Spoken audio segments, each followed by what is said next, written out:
Federal documents echo earlier concerns that Canada's largest national park faces long-term threats that have placed it on a list of endangered World Heritage Sites.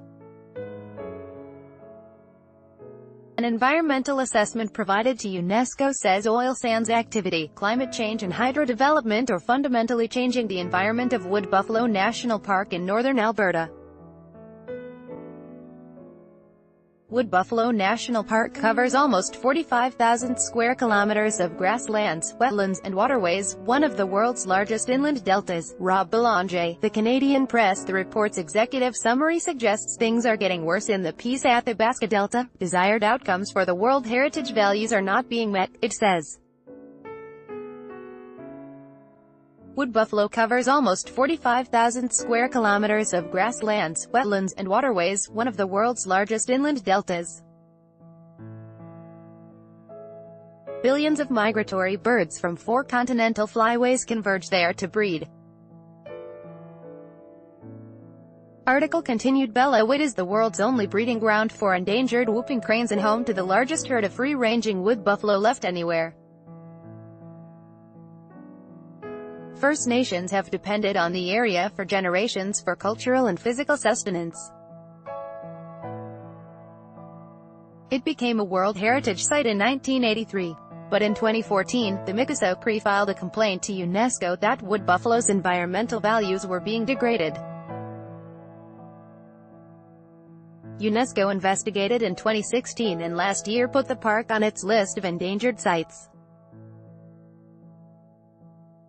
It issued a report with 17 recommendations and gave Canada until this year to explain how it would step up conservation efforts. Both Canada and Alberta have made submissions to UNESCO meetings taking place this week in Bahrain. Although a complete assessment of the threats to the park has been provided to UNESCO, a copy was not made immediately available. Environment Canada has posted the executive summary on its website. It warns of declining water quantity and quality. Flow rates in the Peace River have become less variable due to flow regulation on the river and past climate change, resulting in decreased summer flows and increased winter flows, it says.